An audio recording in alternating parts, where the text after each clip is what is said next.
much. Well, my name is Brenda Jarillo Rabling. I'm a postdoctoral fellow working with Beatriz and Alberto in the program of Poverty and Governance. And as Beatriz already said, violence is a developmental problem. And my job today is going to be reflecting on the consequences on those terms. There are, of course, consequences of violence in terms of economic productivity, social cohesion, health, and my job today is going to be reflecting on the consequences of the education sector. So I'm going to present some of the work we have been doing on those terms.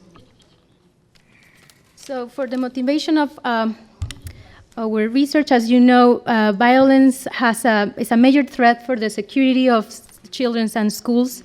And to give you a sense of the magnitude of this problem, the homicide rate increases from 8.5 in 2007 to 24.4 in 2011, which is sort of an increase of 200% in just 5 years. And about a third of the Mexican population by the year of 2010 think that feels unsafe in the school surroundings due to this increase of violence.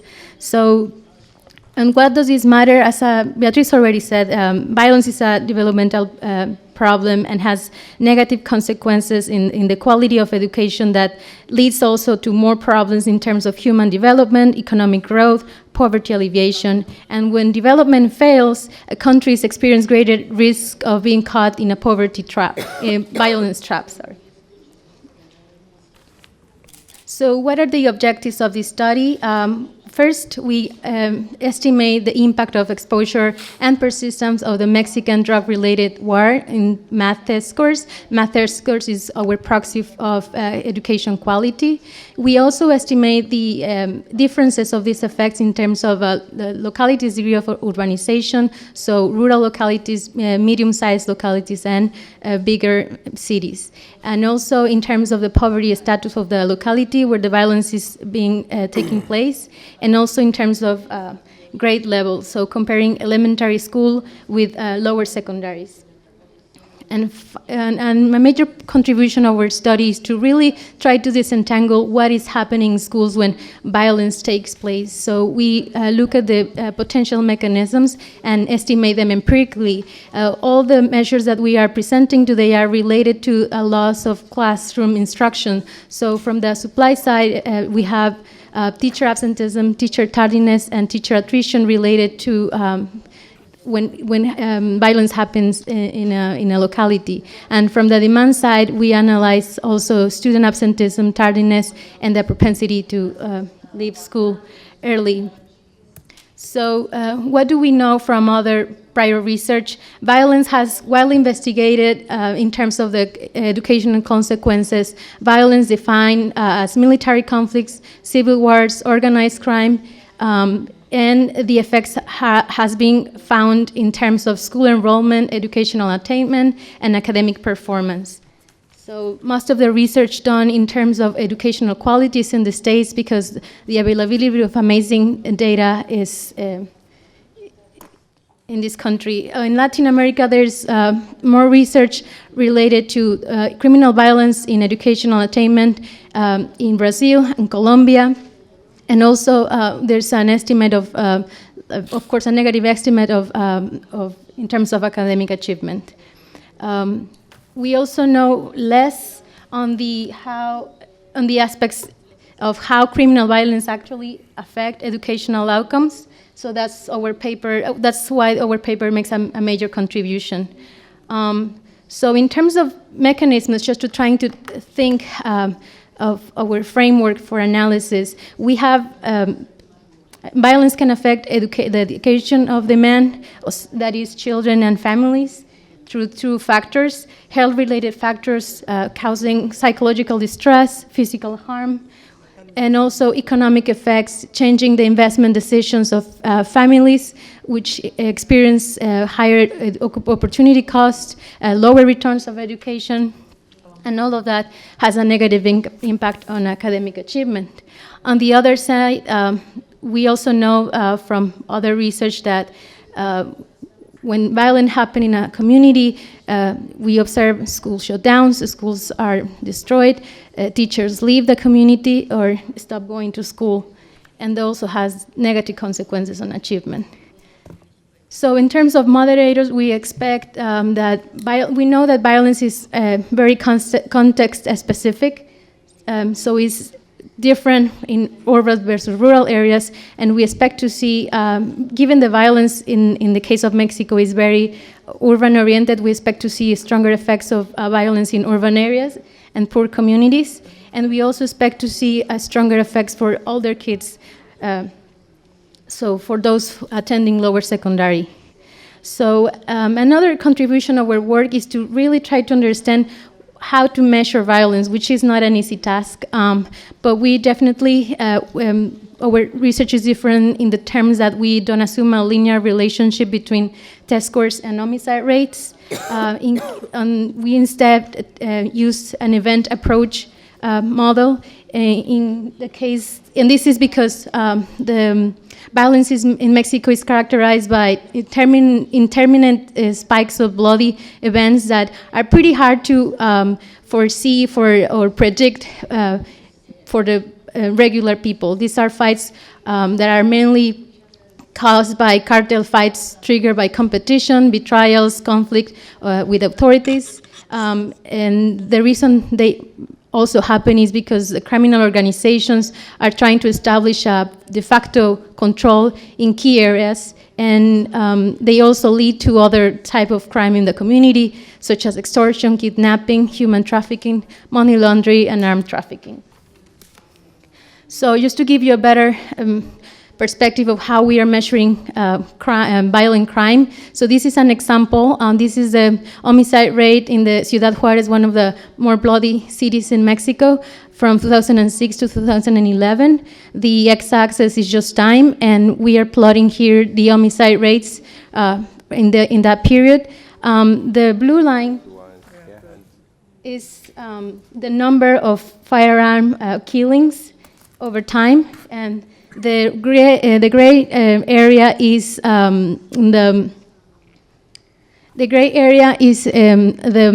we use a four-wheel rolling average plus 2 standard deviations, and so we consider a high intense violent event when the blue dot line surpasses the threshold of the gray area. So that's for us considered like a drug war happening in a locality.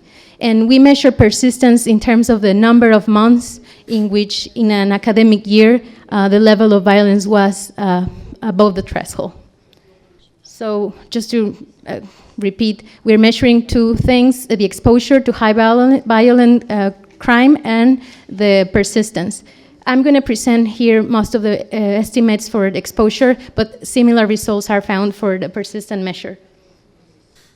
So in terms of the data, I'm going to be really quickly, but we are measuring school level panel data for 2006, 2011. We have about 60,000 schools, and we use firearm mortars, as I said before, to measure violence, and the primary outcome is math test scores at school level, and we're looking at differences in poverty status, population size, school grade, and another gang presence nearby the schools as a measure of social exclusion. And also we explore the mechanisms in terms of principal reported data in teacher absenteeism and teacher attrition, et cetera, as I said before.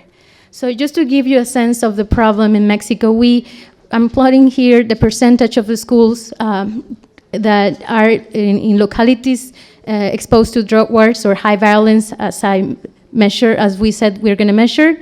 And we observed that it's clear that in schools that are exposed to drug wars, the teacher absenteeism is higher. Also, the teachers arrive late to school more often.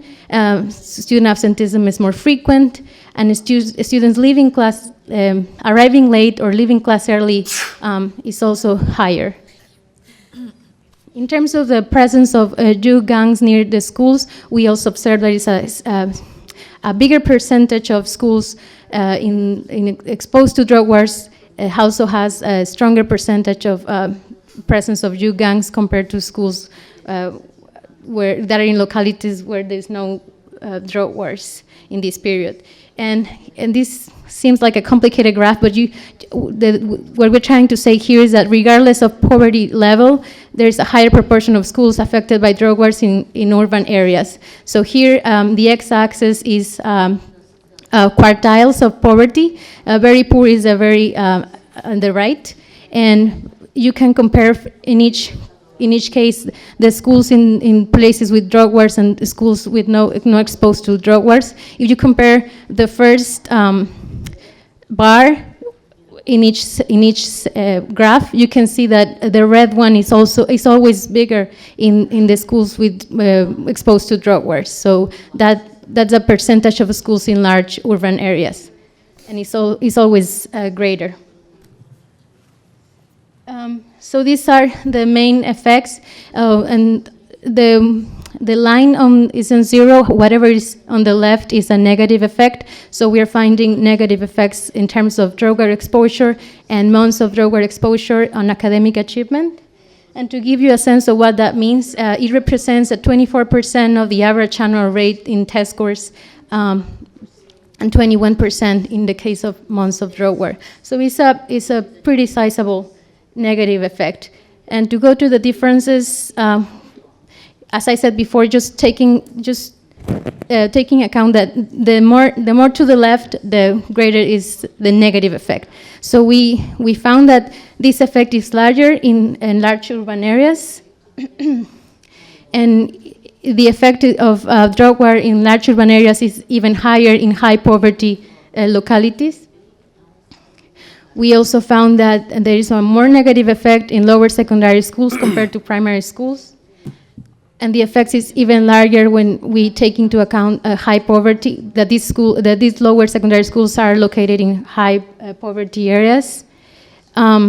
We also found a negative effect in lower secondary areas that are in large urban city localities, and also a lower negative effect in lower secondary schools that are located where gangs are near the school. I'm not going to present graphs on the mechanisms, but we do find small but still significant effects on decreasing the teaching staff due to violence in 5%, an increase in teacher absenteeism of around 3%, an increased teacher tardiness in 2%, increased student tardiness in 3.7%, and student absenteeism increases due to violence in 4%. It seems low, but remember that it's principal reported data, and they don't have an incentive to report these numbers, so we consider them as lower bounds, so we could be higher. So just to give you a conclusion on this, violence is a serious public health problem in Mexico, and we have 3 very sad conclusions from our work, and those are that violence exacerbates the already structural challenges of the Mexican educational system. So it produces lower quality of education, increases educational inequality, and also increases student and teacher absenteeism. Those are really struggling situations in Mexico, and violence just makes them worse. So this calls for a need for interventions to lessen the negative effects of violence in kids and schools. So things like adding additional days of instruction in summer schools, for example, and of course, implementing school-based and community-based strategies to prevent the negative effect of drug-related violence. So Monica is going to talk more about those interventions in the case of Mexico. Thank you.